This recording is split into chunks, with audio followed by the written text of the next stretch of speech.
mais um novo vídeo e desta vez eu trago-vos algumas questões de exame que envolvem cálculos, como vocês pediram no último vídeo. Espero que seja útil e desta vez também trouxe uma forma diferente, portanto vamos ver se resulta ou não.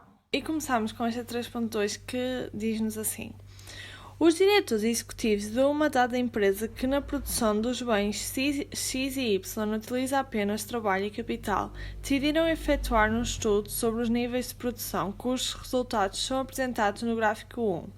Cada um dos pontos assinalados no gráfico estabelece a relação entre a quantidade produzida do bem X e a quantidade produzida do bem Y, quando a empresa utiliza de forma eficiente a totalidade dos seus fatores de produção, que vai ser 10.000 horas de trabalho e 5 máquinas, e isso é muito importante. Esta empresa comercializa cada unidade do bem X ao preço de 100 euros e cada unidade do bem Y ao preço de 50 euros, muito importante.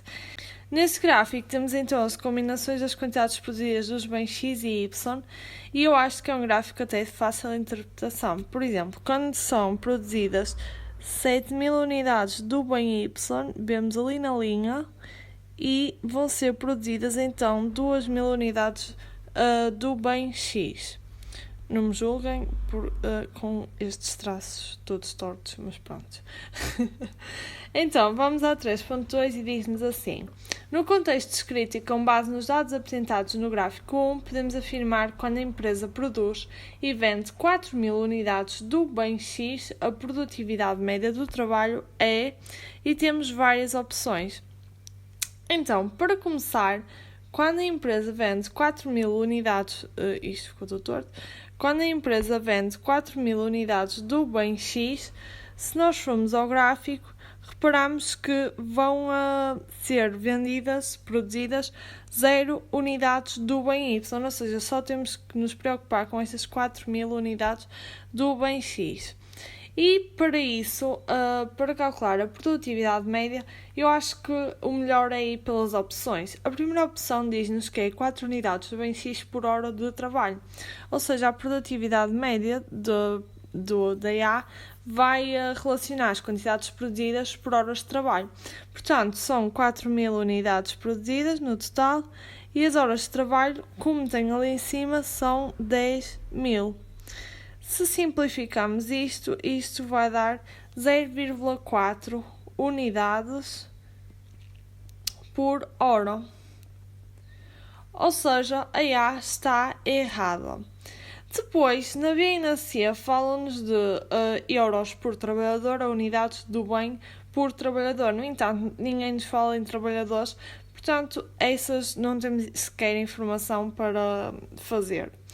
Então, obviamente que a correta vai ser, então, a opção D. E como é que chegamos aos 40 euros por hora de trabalho? Então, para calcularmos esta produtividade média, vai ser o valor da produção a dividir pelas horas. Ora bem, as horas nós já sabemos que é 10.000, mas o valor da produção não temos ainda. Então, como é que vamos calcular o valor da produção? Basicamente, vai ser as unidades, que é 4.000, vezes 100, porque nós sabemos que esta empresa comercializa cada unidade do bem X ao preço de 100 euros. Ou seja, 4.000 vezes 100 vai nos dar 400.000, que vai ser então o valor da produção.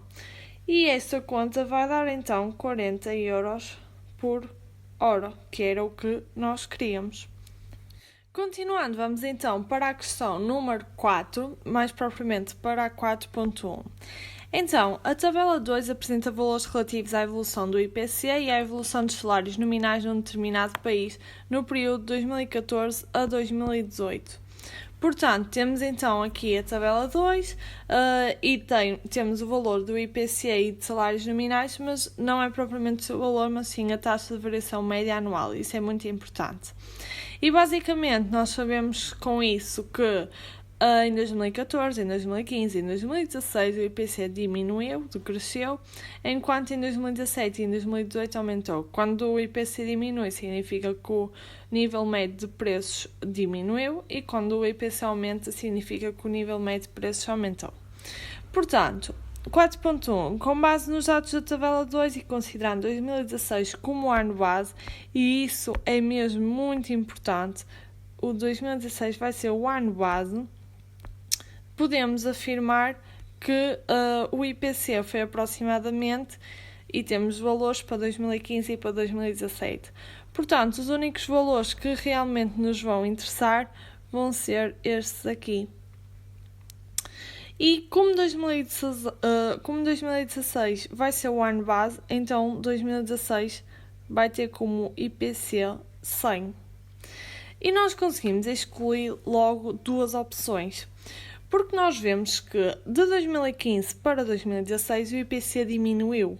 Ou seja, significa que o IPC vai ser superior em 2015 em relação a 2016. Ou seja, nunca poderá ser inferior a 100. Portanto, a resposta A está errada.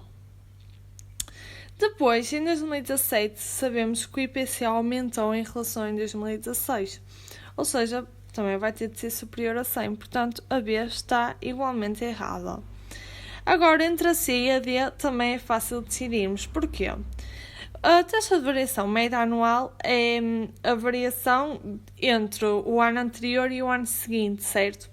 Ou seja, este 2%, que isto fica um bocado mal e tal, mas este 2% vai se relacionar com 2016. Portanto, pode-se dizer que, como o IPC aumentou 2% em 2017 relativamente a 2016 e considerando 2016 como ano base, então o IPC em 2017 vai ser igual a 102. Por isso, podemos excluir a D e assim descobrimos que a resposta correta é C. Se quisessem também podiam fazer cálculos, mas acho que é assim a forma mais simples para chegarmos à resposta. Passando para a questão 10, diz-nos que a tabela 3 apresenta dados relativos à situação orçamental de um determinado país em 2017 e em 2018. A tabela 3, então, diz-nos o valor do déficit orçamental em percentagem do PIB, muito importante, em percentagem do PIB, receitas de impostos diretos também em percentagem do PIB e receitas de impostos diretos em milhões de euros. E nós queremos saber o valor do déficit orçamental, ou em 2017 ou em 2018. Vamos ter que fazer cálculos para ver qual é que é preciso. E basicamente este exercício é muito simples, apenas precisamos saber regras 3 simples, e eu acho que toda a gente sabe. Começando pelo ano de 2017, então nós sabemos que 2% das receitas de impostos diretos, ou seja, 260 milhões de euros, 2% em relação ao PIB, portanto vamos relacionar os 100% do PIB, que vai ser o X, em milhões de euros, não é? Então, o X é o PIB e, efetuando os cálculos, isto vai nos dar 13 mil milhões de euros. Com isto, conseguimos calcular então o déficit orçamental, pois sabemos que é 1,2% do PIB. É o mesmo raciocínio, 13 mil milhões de euros, e fazendo os cálculos, o X desta vez vai ser o déficit orçamental e vai-nos dar então 156 milhões de euros. Portanto, a resposta correta é a D. Não era preciso calcular do ano 2018, mas se quisessem, por uma forma de segurança, e como temos sempre no exame, também podiam calcular, era o mesmo raciocínio e ia dar 165 milhões de euros. Por acaso aqui na C temos os 165, mas é em 2017, não é em 2018. Portanto, a correta é a opção D. Passando para a questão número 11, diz-nos então, a tabela 4 apresenta alguns dados relativos às contas nacionais de um determinado país em 2018. E temos então o valor de consumo total, das exportações de bens e serviços, a procura global e da despesa interna, tudo em milhões de euros. Com base nos dados apresentados na tabela 4, podemos afirmar que em 2018, neste país, e temos então o valor das importações, do investimento e da procura interna. Vamos então começar por calcular o valor das importações. Muito fácil, porquê? Porque nós sabemos que a despesa interna é igual à procura global menos as importações. Portanto, substituindo, ficamos que 1280 é igual a 1520 menos as importações. E com isto sabemos o valor das importações, que vai dar 240 milhões de euros. Este zero está um bocado estranho. Portanto, automaticamente conseguimos excluir duas opções, que é a A, que diz-nos que as importações é 120 milhões de euros, portanto não é. Não se esqueçam que tem sempre respectivamente, penso que sabem o que é quer dizer isso. Depois, também é a D, que também diz-nos que é 120 milhões de euros, portanto, não é.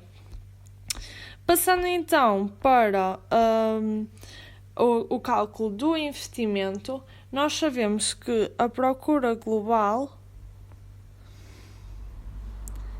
é igual ao consumo total, vou pôr mais abreviado para caber tudo, mais o investimento, mais as exportações.